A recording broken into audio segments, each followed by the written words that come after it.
el apoyo o el entorno que favoreciese eso. A nadie le cantan mis canciones o intenta utilizar mi música como para ligar. Y mi padre en la dedicatoria me puso que tenga mucho éxito, pero primero termina la carrera. A mí me hubiese gustado también dedicarme a algo, a ser deportista de élite, pero no me dio. ¿Y habría alguna posibilidad de que Sweet Soprano volviera en algún momento? La semana pasada lo hablamos. La gente compone pensando en los 20 segundos o 30 de TikTok. No creo que vaya a dejar de hacer música, pero pues si algún día lo mando a la mierda va a ser por esto.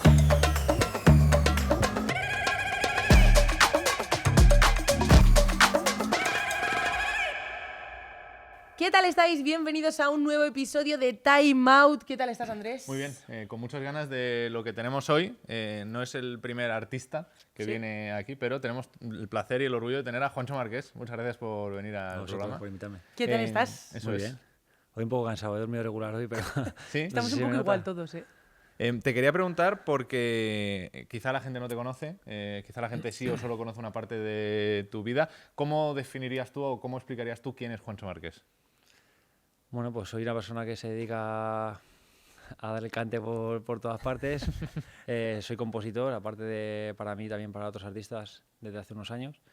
Y nada, pues me dedico a eso hace 20 años, llevo dando conciertos por ahí por todas partes y hago música. Llevas... Eso es. Bueno, termina. ¿Cómo es componer para otra gente?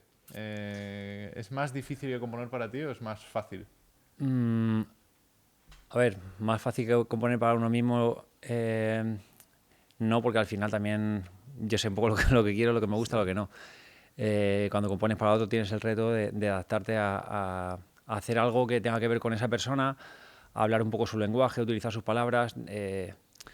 Depende para quién compongas, no lo mismo para alguien flamenco o que para alguien de un género urbano, de pop, dependiendo del estilo o la forma o incluso si es andaluz o si es del norte, o Total. cambia un poco. Entonces tienes que utilizar un poco esas palabras, tienes que hacer un poco el ejercicio de empatía, pero a mí creo que eso se me da bastante bien. Es que tú eres de Sevilla, pero ya el acento... No, es que pasaba más yo porque llevas mucho nunca tiempo. lo tuve. Mis hermanos mayores sí lo tuvieron, pero yo no, porque fue cuando yo nací que nos fuimos para Aranjuez, que es donde vivo. Eso digo yo, es que es del sur. Yo también soy del sur, ¿Te Andrés. consideras del sur también? Pues del sur de Madrid. Ah, claro. ¿De dónde? ¿De dónde? De Cienpozuelos, al lado, Ahí estaba justo al lado, al lado de estaba al Aranjuez. O sea, Digo esto yo. había que decirlo. Estaba al lado. Y Andrés, ¿cómo que del sur? Del sur de Madrid. Yo soy tío. del sur también, del sur de Sur, Galicia, pero no cuenta eso.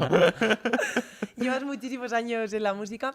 Yo quiero preguntarte porque en el inicio, ¿cómo surge? O sea, ¿cómo de repente dices, me voy a dedicar a la música? Porque de pequeños es como algo muy idílico. Sí, aparte en mi caso es que no tenía nada alrededor que me hiciese dedicarme a ello, porque cuando empecé a tener un poco de voluntad, que era con 12, 13 años que pedí una guitarra, me compré una bastante mala por intentar dar clases, pues mis colegas se reían de mí un poco, porque era el típico raro. Luego cuando empecé a escribir canciones, pues alguna letra de rap así, pues me pasaba lo mismo, siempre estaba bastante solo. Entonces ha sido un poco arduo en ese sentido, que no he tenido ni el apoyo o el entorno que favoreciese eso, pero sí que siempre he sido muy determinado, porque cuando algo me ha gustado lo he tenido claro, como que me ha dado un poco igual lo que tuviese alrededor, entonces fue como pico y pala. Lo tenías muy claro entonces, Sí, desde 100%. pequeño. Cuando empezaste a tocar, ¿eras de los que iban a las fiestas con sus colegas a tocar la guitarra? No, No. nosotros eso lo llamamos TTG, el tío que toca la guitarra, ¿no?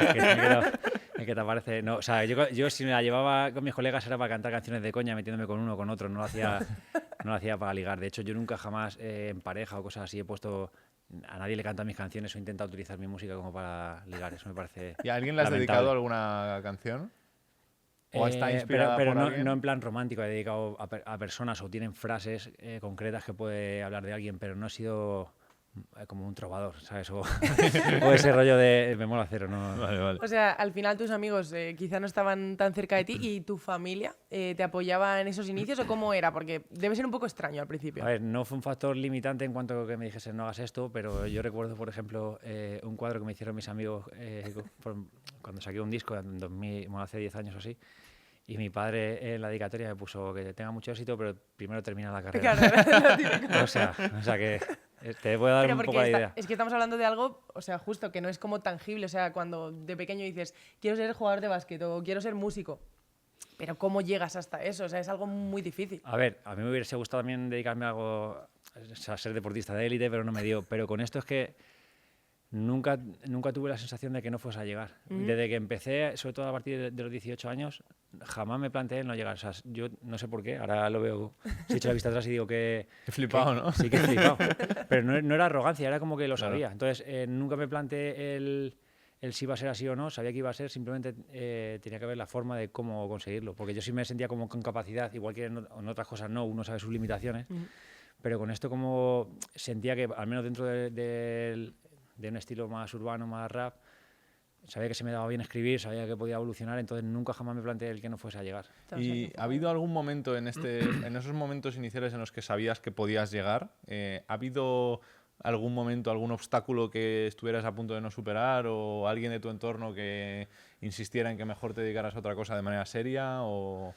No uno concreto, pero sí ha habido un montón de situaciones en las que te planteas dejarlo. De hecho, a día de hoy todavía me sigue pasando que te planteas un montón de ¿Todavía veces. te pasa? Sí, sí, 100%. Sí, de hecho, mira, el otro día te voy a contar una cosa que tampoco he hablado con nadie, pero el otro día saqué un EP nuevo que creo que a la gente le está gustando, que se llama Love Series, así, es un poco más diferente. Y me acuerdo de sacarlo y fíjate que yo no soy de llorar ni nada, pero me acosté, a ver, tampoco llorando a mares, pero me cayó una lágrima ahí como por una sensación a veces agridulce de que me cuesta. Hay veces que ya con los años también te va costando un poco, sobre todo luchar contra el entorno que hay ahora, que ya cada vez creo que tiene más importancia la comunicación que el arte. Sí, de hecho, tú lo has dicho en alguna otra entrevista, ¿no? Que está el entorno un poco McDonaldizado, en plan como 100%. que todo sigue un poco el mismo patrón. Entonces, al final tú con este último EP también te sales un poco de la norma, de lo que tú solías hacer. Entonces, no sé de qué forma has trabajado ese proceso creativo. A ver, es que siempre he ido yo un poco a contracorriente. Incluso cuando me ha funcionado algo, me ha pasado toda mi carrera. Tenía un grupo que funcionaba o que conseguí que funcionase y me fui en solitario. La gente esperaba un estilo de música que hacíamos y que le gustaba y me fui a otro. Conseguí que con ese estilo me gustase y he vuelto a otro. Y me voy reinventando. Después saco un disco de rap, que era lo que me pedían hace años, y lo siguiente que saco es un bolero, una cumbia. Es un poco mi rollo, ¿sabes? Nunca me ha gustado como conformarme, pero una cosa que he ido repitiendo durante el último año en todas las entrevistas y que no me importa repetir porque me parece que tiene mucha importancia es la diferencia entre el diseño y el arte. Creo que la gente a día de hoy diseña, no hace cosas artísticas, y esto quiere decir que la gente lo hace pensando en un resultado, lo hace pensando en terceras personas, no en comunicar algo de uno mismo porque le nace sin esperar que eso tenga un resultado. Entonces, yo siempre intento que ese foco en el otro no aparezca en el momento de composición. Sí que intento comunicarlo una vez que tengo el producto terminado, decir, vale, ¿cómo comunico esto? Pero a día de hoy es difícil cuando la gente compone pensando en los 20 segundos o 30 de TikTok o cómo va a enganchar esto. La frase ¿sabes? típica para que se haga viral o algo así. Claro, yo te quería preguntar, porque hablabas ahora de ese momento y ese proceso a nivel de composición, ¿cómo es tu proceso creativo? ¿Qué va antes? ¿La música, la letra? ¿Hay alguna manía o que tengas? O sea, desde hace años voy folio en blanco. Antiguamente sí que me escribía cosas en casa y a lo mejor pues bueno, intentaba adaptarlas a una instrumental o cosas así. De hace tiempo me gusta la incertidumbre de ir sin nada. De hecho, te diría que los últimos 8 años todas las canciones las he escrito al momento. O sea, todas, tanto las mías como la de los demás, todas han salido en la sesión de un día. ¿Y sueles reescribir? ¿Sueles repensar, volver a algo que has escrito hace un par de días Bueno, a lo y mejor cambiarlo? si hay algún detalle, una palabra que tal, lo puedo regrabar, pero prácticamente todas las hago en el momento. O sea, hay canciones que he hecho en 30 minutos, ¿sabes? A ver, yo creo, también es un poco el haber trabajado durante muchos años, aprendes un poco el oficio y creo que es mi cualidad más... O sea, mi cualidad, o sea, mi mayor talento quizá, el hecho de escribir o adaptarme, no, eso me cuesta poco. Sí que es cierto que necesito que haya un entorno o un equipo en el que me favorezca el que ir con el folio en blanco y que me vaya a salir. Si estoy en una sesión con alguien que no tengo confianza, que no estoy a gusto, pues no sé que no me va a salir nada. Por eso intento que ese entorno sea un entorno en el que trabajar a gusto y así sí sé que me voy a ir al final del día con una demo al menos hecha. Y este último EP ha sido el proyecto más libre que has hecho en los últimos años, porque al final lo que hablabas, cambias también de ritmos, de tonos. No sé si es en el momento que más libre te has sentido, de qué manera lo has hecho, por qué lo has hecho así, si es una declaración de intenciones o... No, te diría que no, porque todos me he sentido libre. O sea, jamás nadie me ha dicho lo que tengo que hacer y siempre he hecho lo que me ha dado la gana. A veces aunque alguien te recomendase, no, pues deberías hacer esto, otro, nunca jamás he dejado que nadie me diga lo que tengo que hacer en ese sentido. Una cosa que te quiero preguntar es, porque tú mismo lo has dicho, la evolución está muy presente en el mundo de la música y tú quizá eres de los que más ha evolucionado o cambiado en mucho tiempo. Claro, hay gente a la que le cuesta salir de su zona de confort. Yo no sé si tienes zona de confort o si no existe. estás acostumbrado ya a te diría exponerte a que un mi montón zona de confort cosas. fue una palabra que estaba muy de moda, ¿no? Luego la hemos ido dejando de utilizar. Mi zona de confort creo que es el movimiento. Creo que es no permanecer mucho en un espacio, porque me siento cómodo.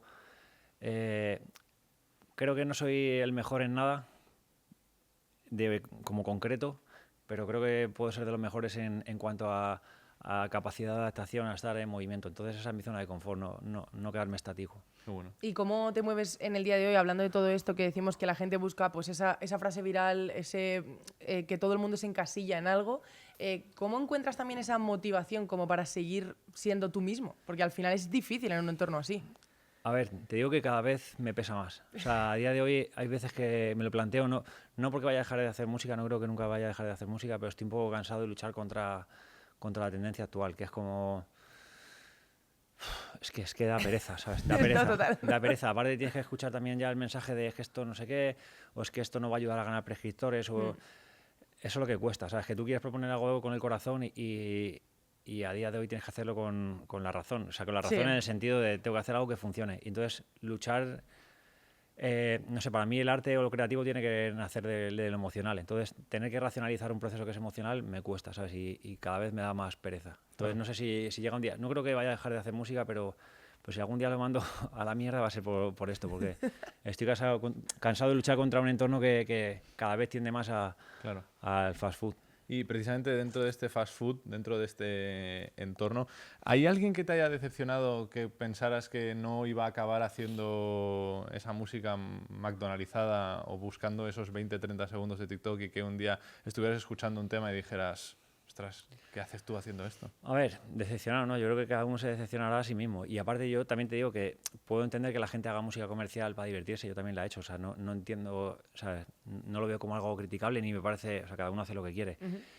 Sí he tenido la sensación de gente que ha tenido un discurso X y cuando ves que le empieza a funcionar, su discurso X no tiene validez. Total. Y eso pasa concreto, ¿no? El hecho pues eso, de criticar a otros, a terceros, por las actitudes y luego ver esas actitudes por En 10. el mismo. Eso lo he visto con mucha gente cercana, incluso gente que te ha enseñado cosas en el camino que dices, joder, pues esta persona me gusta cómo piensa, me sorprende que piensa así, ¿no? Y luego cuando empieza a tener un poco de Total. reconocimiento, el narcisismo se le dispara, ¿sabes? ¿Qué importancia le das a los éxitos? Porque al final no le das mucha importancia a los números, pero sí que has conseguido muchos hitos. Entonces, ¿qué importancia le das? ¿Te dan felicidad? ¿Te dan más placer? ¿O es simplemente como algo que te marca ahí en un momento de tu carrera?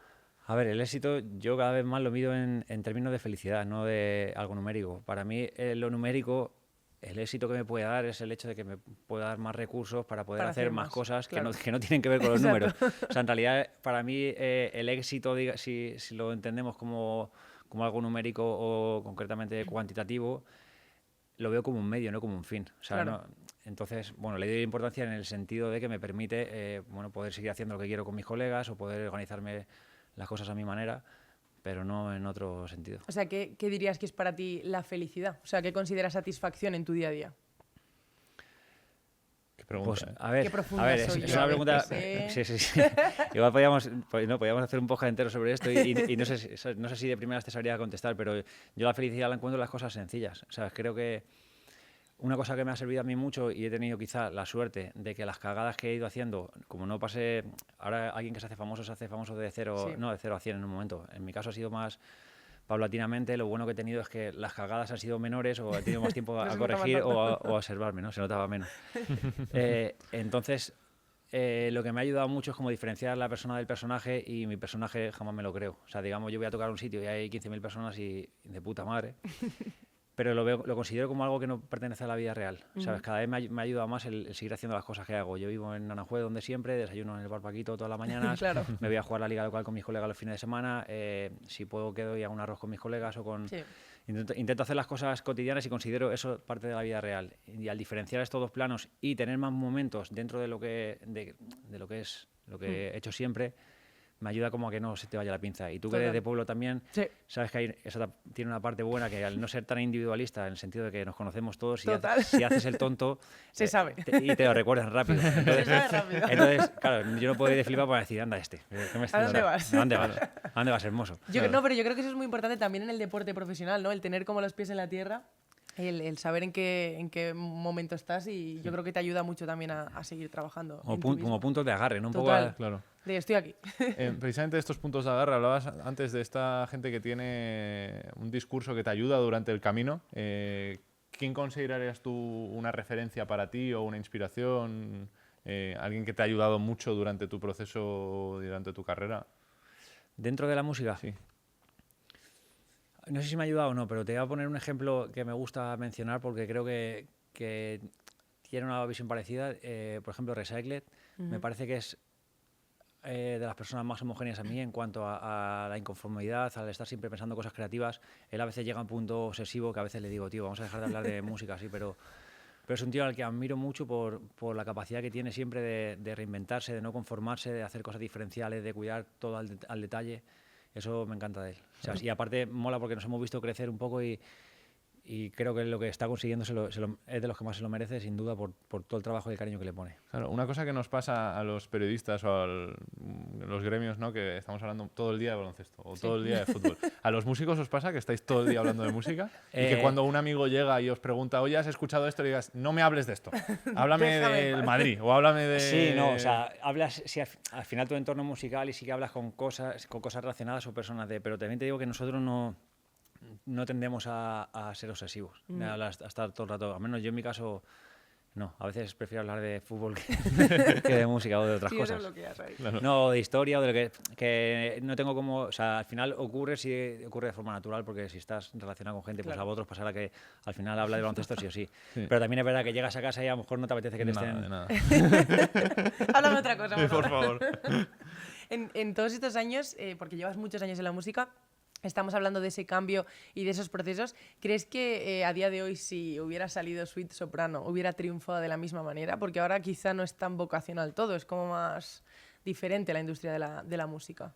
O quizás sí que hubiera encontrado como su público, porque al final yo creo que todo el mundo busca como esa autenticidad. A ver, yo creo que sí hubiera encontrado su público de otra manera en este contexto. También, claro, todo es un poco fruto del contexto, pero yo creo que sí que en el momento que salimos aportamos algo diferencial. Total. Y en ese sentido creo que sí que fuimos creativos o innovadores por la forma de hacer las cosas, por las temáticas, por quizá el sonido. O sea, que siempre hemos buscado ese punto diferencial y creo que fuimos un poco rupturistas e influenciamos a otras generaciones en su momento. Entonces, yo entiendo que teniendo esa inquietud probablemente hubiéramos mamado de otro tipo de cosas, hubiéramos bebido de otras fuentes.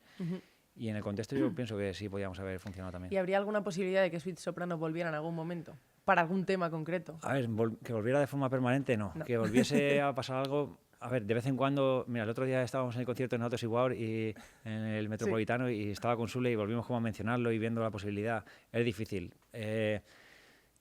Yo tengo la sensación de que a lo mejor algún día podríamos llegar a hacer algún concierto y a lo mejor algún día pues podría ser que llegásemos a hacer alguna canción, algún EP cortito, pero todavía no está en ese punto. O sea, es algo que vosotros sí que lo habláis, ¿no? En algún momento lo comentáis. La semana pasada lo hablamos. ¿Y crees que sería bueno o malo volver?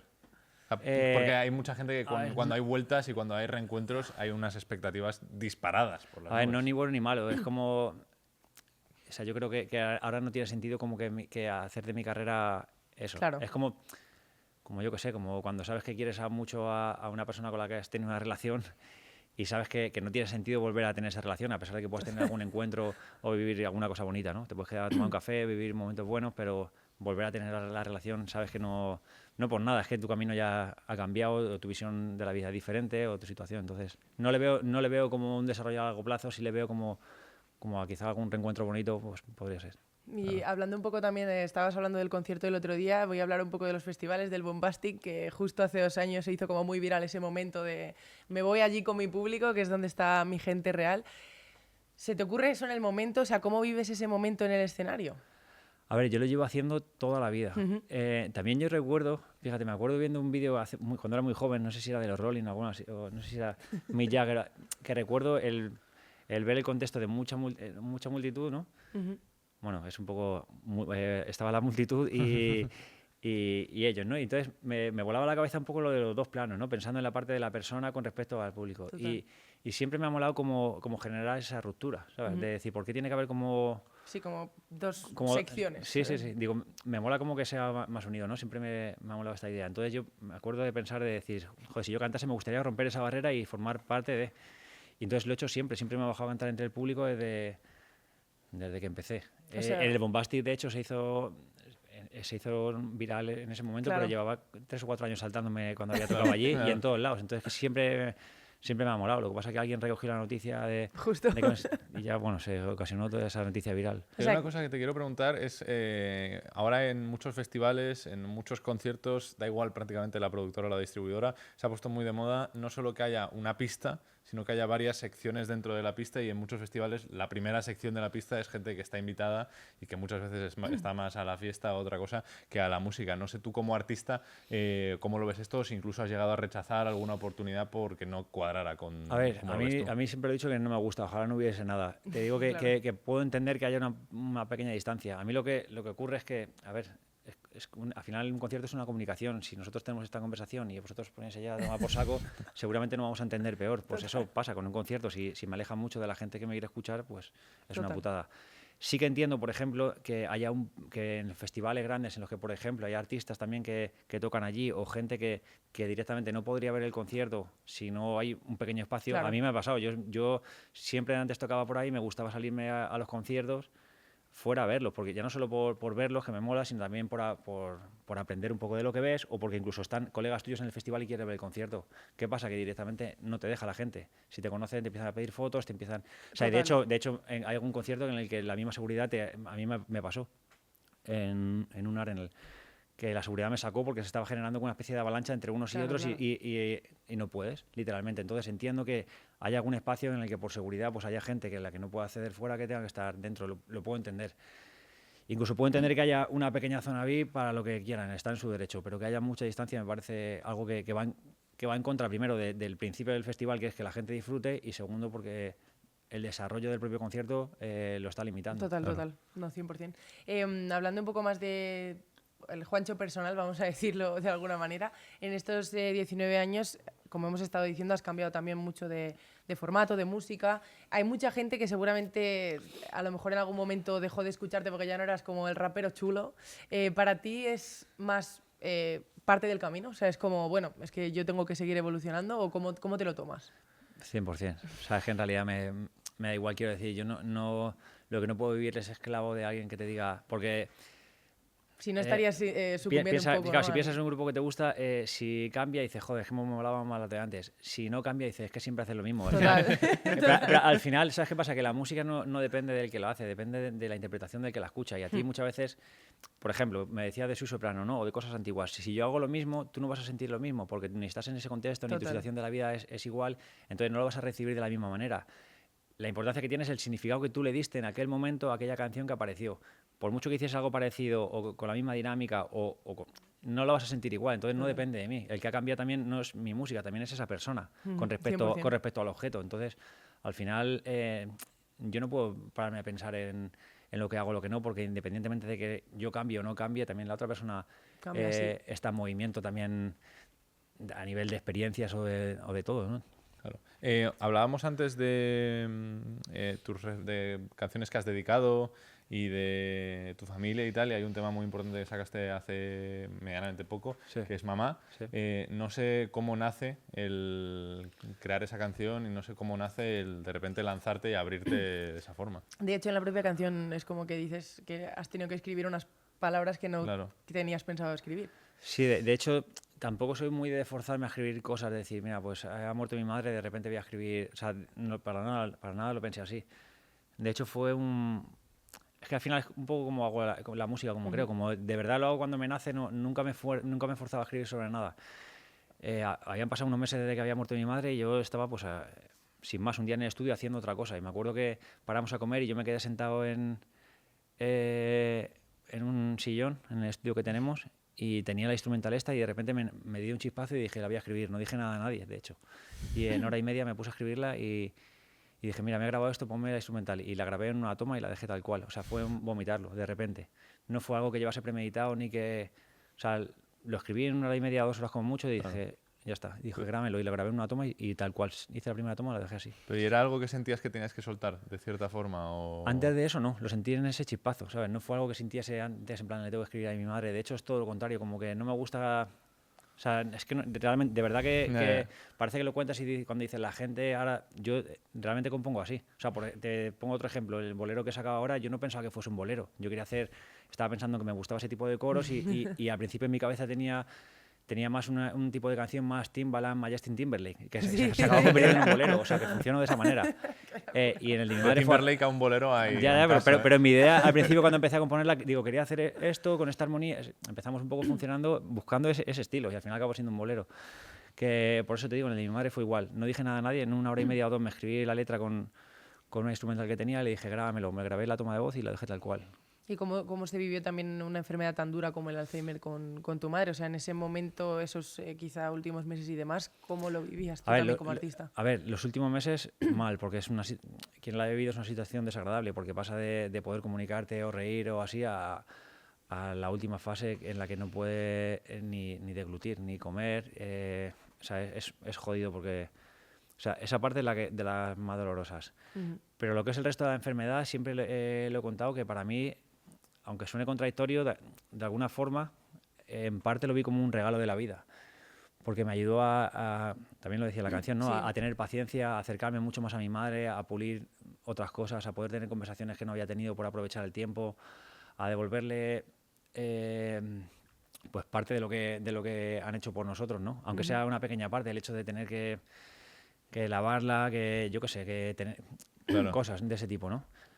También aun con todo, siempre también a uno le queda la sensación de que podía haber hecho a veces más, ¿no? Que también a veces la culpa esa siempre está ahí, de decir, ¿por qué no estuve atento aquí? O si volviese atrás, cambiaría algunas cosas. Pero aún así también para mí ha sido un aprendizaje brutal de la vida. Entonces, dentro de todo lo doloroso, creo que es algo que llevo conmigo como aprendizaje y que seguramente bueno, pues en las personas que vengan detrás de mí o que estén a mi alrededor intentaré como coger esa enseñanza e intentar, bueno, creo que te ayuda a ser mejor persona de alguna forma. Totalmente. Claro.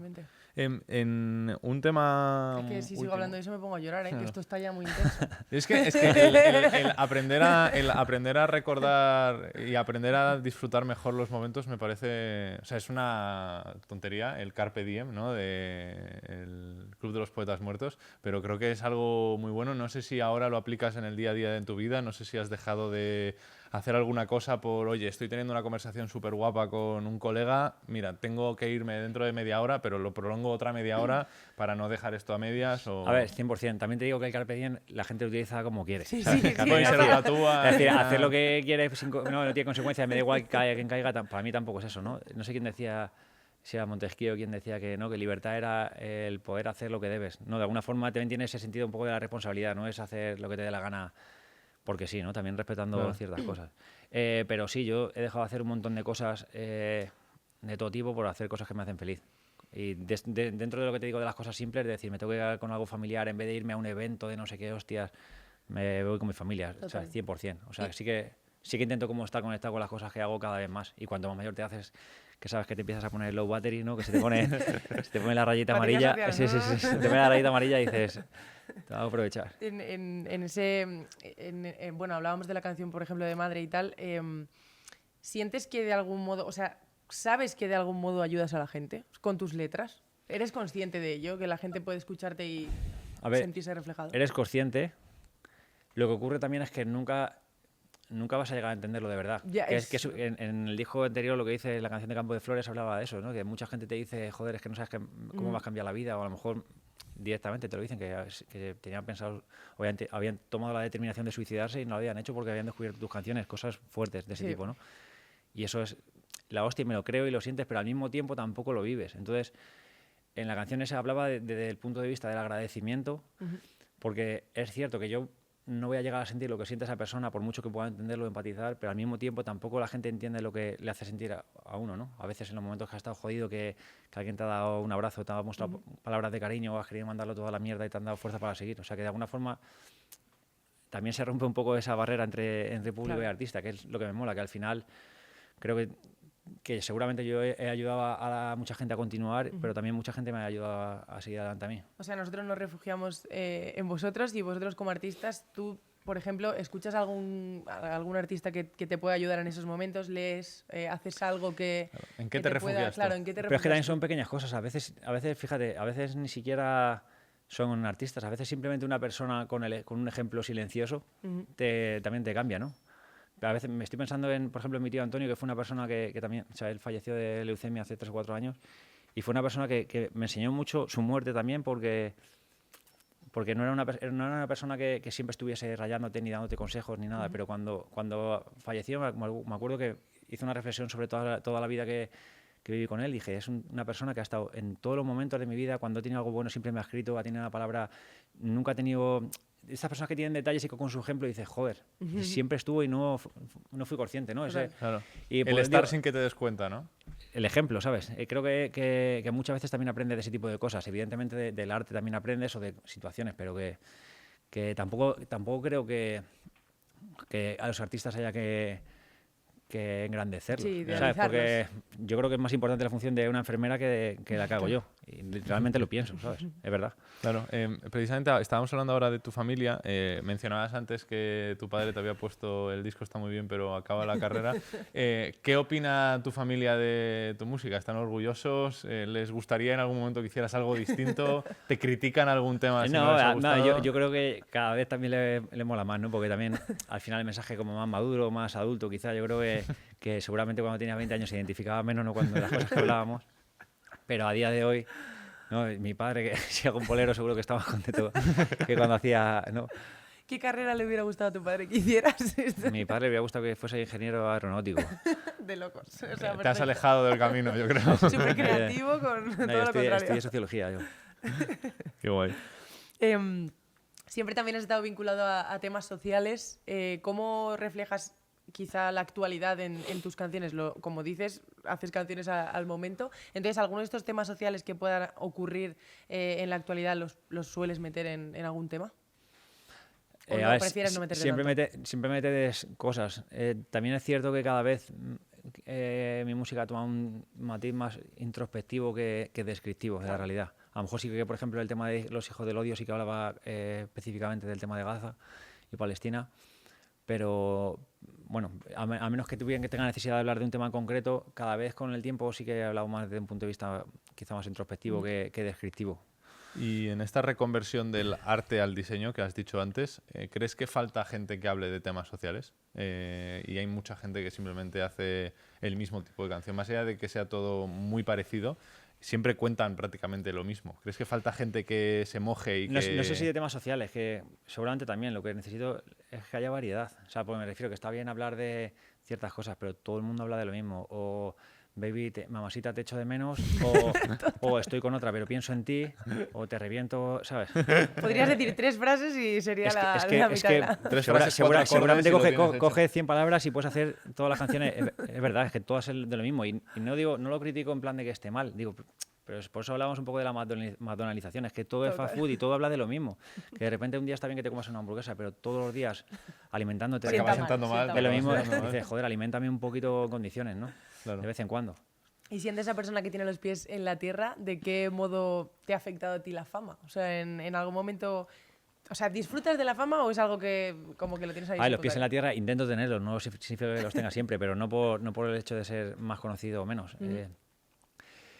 A ver, y lo que es la fama o tampoco yo me considero famoso, me considero conocido en realidad, porque famoso veo otra cosa, ¿no? Famoso es Messi. A mí hay gente que me conoce. Pero te afecta en el sentido de... Obviamente te afecta porque al final, tal y como yo lo veo, la identidad que te forma sobre ti mismo se construye en base a cómo te ven los demás, para lo bueno y para lo malo, ¿no? Piensa, por ejemplo, si hablamos de fracaso escolar, ¿no? Eso que llaman profecía autocumplida. Si a ti te dicen que eres tonta, al final lo vas a acabar asumiendo y tus resultados van a cambiar por esa... por asumir esa identidad en base a lo que te dicen los demás, o viceversa, en algo positivo. Cuando te dicen, pues con esto es lo mismo, cuando la gente cambia hacia ti, tu idea del yo cambia. Entonces, es complicado. O sea, cuando alguien te dice, yo no he cambiado nunca, eso es mentira, yo he cambiado, yo no soy la misma persona, en algunas cosas para mejor y en otras para peor. Yo estoy cambiando constantemente. Total. Lo que sí que he tenido es ese punto crítico o autocrítico de verme, de revisarme, de intentar entenderme, de cuando me he equivocado o pienso que se me ha ido un poco la olla, pues intentar rectificar. Sí que tengo ese pensamiento, ese crecimiento que al final tienes un poco de la autorreflexión, de que alguien te señale algo que te has equivocado. Para mí no es en vano, ¿no? Total. Claro. ¿Escuchas tu propia música para La escucho detectar... sí, bueno, la escucho muchísimo antes de sacarla. Una vez que la he sacado, no. Pero para detectar errores, no. También es machacarse, ¿no? En plan de, como si te A pones ver, tú a mirar en total. fotos antiguas, joder, unos pelos de mierda tenía. Ahí estaba feísimo. No en ese plan. O sea, mi música la escucho muchísimo antes de sacar. Una vez que la saco, jamás la vuelvo a escuchar. O sea, Y- por voluntad Pero ni propia. canciones del pasado, ni... Nunca me las pongo. Se la metes O sea, ahí una en vez un que las he cajón y- publicado, yo no la vuelvo a escuchar. A ver, si alguien la ha puesto, la escucho. Pero, o sea, escucho mucho antes de sacarlo y luego ya no jamás me la vuelvo a poner. ¿Y te ha pasado alguna vez de estar, yo qué sé, en un taxi o algo por el estilo y que esté sonando una canción tuya? No sé, ¿cómo te sientes? Incómodo. Pero sí. Incómodo, ¿no? A ver, depende del contexto, sí, pero no es algo que me flipe, ¿no? O sea, vale. prefiero no... Que no suene. No, prefiero que suene cuando yo no esté. Y sabemos que también en tu tiempo libre haces deporte. Sí. Antes decías que si no hubieras sido músico hubieras sido deportista de élite. ¿De qué deporte? A ver, lo que más me ha gustado ha sido el fútbol, pero yo he hecho todos los deportes. O sea, hice karate muchos años, de hecho con 9 o 10 años ya era cinturón marrón. Hice... Joder, macho. Luego decía, no, ya sabes, seguramente ya... Mira, me partí el brazo haciendo la chilena, o sea, ya tengo una parte inválida.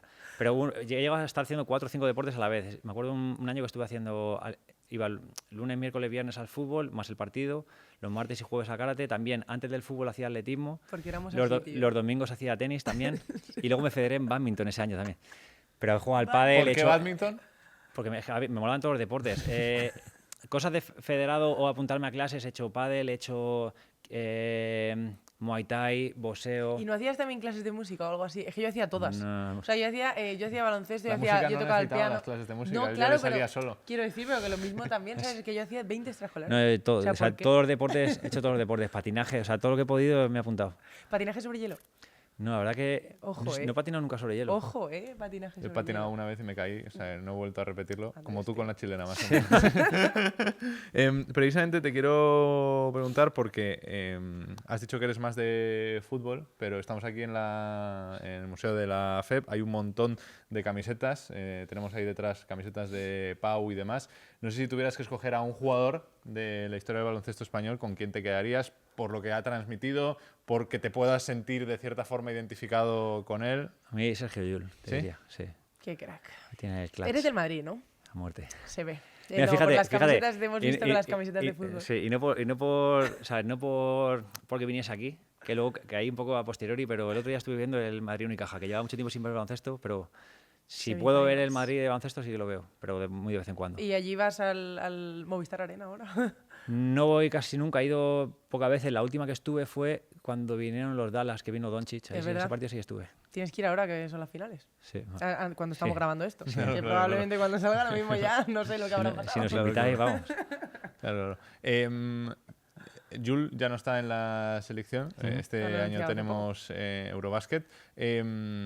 ¿Vas a verlo? ¿Tienes ganas? ¿Crees que podemos repetir éxitos del pasado? ¿Crees que hace falta, como has tenido tú en tu carrera, una transición importante? A ver, yo ya te digo, sin ser experto, mi sensación sí que es me parece que es una etapa de transición. O sea, creo que anteriormente hemos tenido, ¿no?, los mejores jugadores de la historia de España y todavía falta un poco ese liderazgo o ese un paso adelante, ¿no? De hecho, a día de hoy, Aldama es el único jugador de NBA que hay. A ver, ¿no? Hugo con el draft, pero de momento sigue siendo Aldama.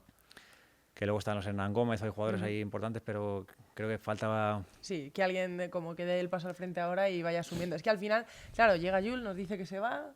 ¿Ahora qué pasa, Andrés, tío? No lo sé. Yo solo sé que este verano vamos a tener una medalla aquí. Yo no Y sé, punto. no sé de quién, pero vamos a tener una medalla aquí. Vamos a colgar. La temporada que viene la vamos a colgar de una de las X. Bueno, y ahora que tenemos por aquí... Ahora tenemos El Extra Ball. el Extra Ball, ¿vale? Esta temporada tenemos una sección nueva que es un reto, ¿vale? Es un juego en el que tienes que escoger entre dos cosas. Venga. No es, Es random, es random, es muy rápido. Pero no es la típica de qué prefieres. No, Y que no, con no, se no. chungas. Es Simplemente te adivinar. vamos a dar a elegir dos cosas y tú tienes que decir la que crees que es de un concepto, ¿vale? Venga. Y A en ver, este cojo. caso es selecciones con más seguidores en Instagram. Entonces, te vamos diciendo como parejas de equipos y tú baloncesto. eliges una. Sí, Selecciones de baloncesto, eso es. de baloncesto. Sí, vale. Es que estaba mirando en plan a ver cuál. Sí. Vale, ¿le das tú y yo cojo el crono?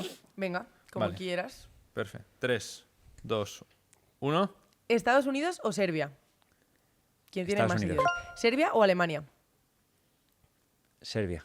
¿Alemania o Francia? Francia. ¿Francia o Canadá? Buah, difícil. Están ahí. Canadá. ¿Canadá o Australia? Canadá. ¿Australia o Argentina? Argentina. ¿Argentina o España? Wow. Argentina. ¿España o Italia? Italia. ¿Italia o Brasil? Italia. ¿Brasil o Grecia? Grecia. ¿Grecia o República Dominicana? Grecia. ¿República Dominicana o Puerto Rico? Grecia. Puerto Rico. ¿Puerto Rico o Eslovenia? Eslovenia. ¿Eslovenia o Lituania? 3, Eslovenia. 2, ¿Lituania o Letonia? 1. Lituania.